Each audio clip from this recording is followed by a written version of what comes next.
Sleeping Beauty Fairy Tale. Long ago in France there lived a king and queen. More than anything, they longed for a child. At last, to their great happiness, the queen gave birth to a little girl. All the bells in the land were rung with joy. The king and queen invited all the fairies in the kingdom to the naming party for the baby. And what a party it was! Plates and silverware of pure gold were set with care before each guest. But one fairy, Maleficent, who had left 50 years before and had not been seen in all that time, showed up at the door. Quickly the king and queen found a place setting for the new guest. But alas, the plate and the silverware were not of pure gold. This made the old fairy very angry. Soon it was time for each fairy to give her blessing to the baby.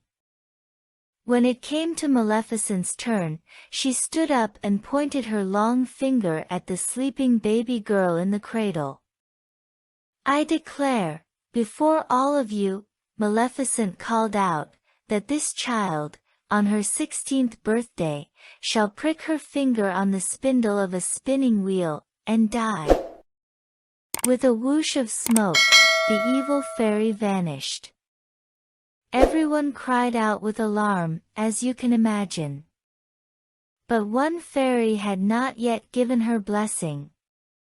The king and queen asked this fairy, whose name was Merryweather, to reverse the curse.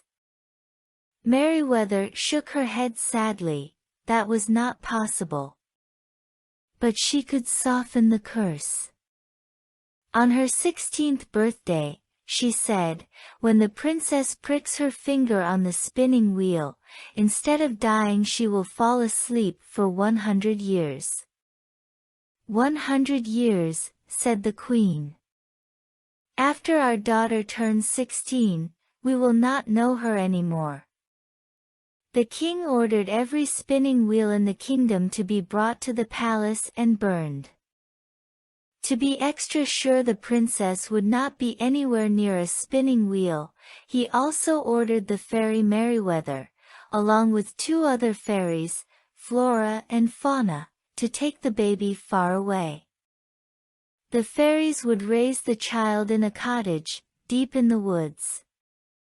There, they would keep her safe until after her 16th birthday. After that day it would be safe to bring back the princess, who had been named Aurora, to the castle. Aurora grew up knowing no others than the 3 fairies, whom she knew as her aunts. The animals of the forest were her friends. The birds and the deer, the chipmunks and the rabbits, followed her around as she fed them treats and cooed to them. From the time she was little, Aurora was told she must stay inside the hills that surrounded them. She did not mind that in the least. The woods were wide and deep inside the hills, and there was plenty of room for her to play. One day, Aurora came home to the cottage to find her 3 aunts preparing for a party. "What's going on?" she said. "Tonight we will celebrate your 16th birthday," said Flora.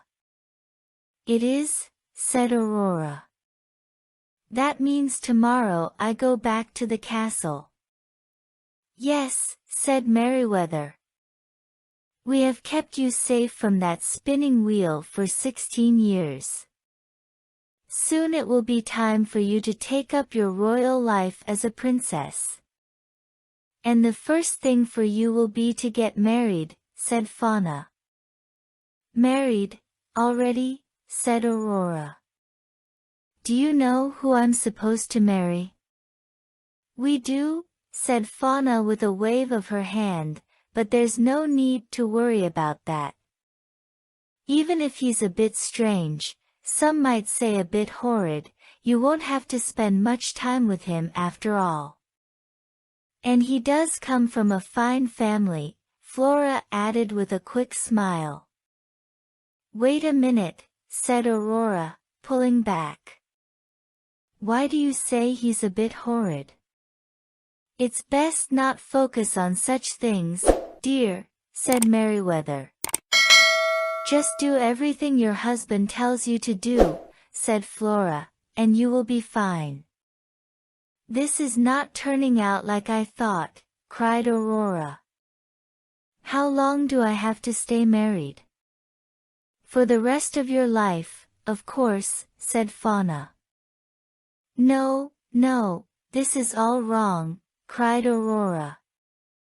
She turned away, then said in a firm voice, I would rather prick my finger on a spinning wheel and fall asleep for 100 years than have to marry someone I don't want to marry. Maybe by the time I wake up, people won't have to get married if they don't want to. And she ran out the door. Dear me, said Merryweather to the other two fairies. I don't believe that went over very well. Aurora ran deep into the woods where her animal friends lived. A deer hopped beside her, along with the rabbits and chipmunks. We have to get out of here, she said to all of them. Then pointing to a mountain pass, she said, we will go right through the hills. Soon Aurora came to a road. In the distance was a carriage, coming closer to her. As the rider approached, her animal friends scattered. Hail, said the stranger. I'm afraid my carriage scared away your pets. May I give you a lift? Aurora had never seen a man before. But she couldn't think about that. Unless she could find a spinning wheel, the very next day her aunts would take her back to the palace. Actually, said Aurora to the stranger, there is something I need a great deal. What's that? Said the stranger, hopping out of the carriage. Very nicely dressed was he, and well-mannered, too. A spinning wheel, said Aurora. A spinning wheel, said the stranger. But there are none left in the land, everyone knows that. Well, you see, said Aurora, rubbing her hands together, I have this friend. She needs a spinning wheel in the worst way. Aurora looked directly at the stranger. It's a matter of life or death. The stranger looked at Aurora's eyes. At last, he said, I may know of one, he said. But this needs to stay between you and me. The stranger stepped closer. Not far from here lives an old woman who spun yarn all her life. When the orders came to burn all the spinning wheels, she could not bear to let go of her beloved spinning wheel since it had been in her family for many years. She came to me, he said, pointing down the road, as I'm a prince from the next kingdom. She begged me to let her store it away safely. So I put it in the attic room of my castle tower, where no one ever goes, until the 16 years had passed. She begged me to let her store it away safely, said the prince. Would you take me to your castle tower? Said Aurora. I shouldn't, said the prince. Then after a moment, he said, but I will. She stepped onto his carriage. Soon they were at the tower, and they both stepped out. The prince said, this is not for your friend, is it? Thank you for taking me here, said Aurora. I will always remember your kindness. Now if you please, I must do what I must do. Aurora turned and went up the tower stairs to the very last stair. The door in front of her creaked open. Inside, all was dark and musty. She could barely take a step for all the spider webs. But she pushed them aside and stepped forward. There, in a far corner, was the spinning wheel. From a small window, she could tell the sun was already setting. "I hope this works," she said, "before it's too late."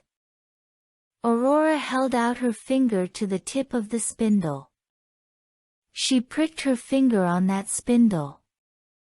One tiny droplet of blood dripped from her finger. At once, Aurora felt dizzy. She fell onto an old dusty velvet blanket that lay on the attic floor, and fell into a deep sleep.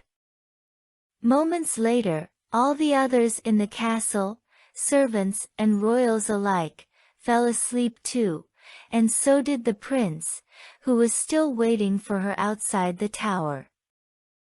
Within hours, thorns and vines had sprung up and wrapped around the castle, so thickly that no human or beast could pass through. For 100 years, Aurora and the others slept. After 100 years had passed, Aurora blinked her eyes awake. Then all the others in the castle also awoke. Everyone started to do what they had been doing when they had fallen asleep 100 years before. The thorns and vines around the castle melted away. Aurora stepped down the tower stairs to find the prince. Together, they stepped into the prince's carriage. Down the road to the market square, they discovered a whole new world. Bicycles and streetcars, cameras and streetlights, such marvels to behold. Perhaps best of all, they learned that in this strange new time, it was quite all right for young women and men to get to know each other, if that's what they wanted to do, and even perhaps to fall in love. As Aurora and the prince took each other's hand to explore this wonderful new world together, that is exactly what they wanted to do.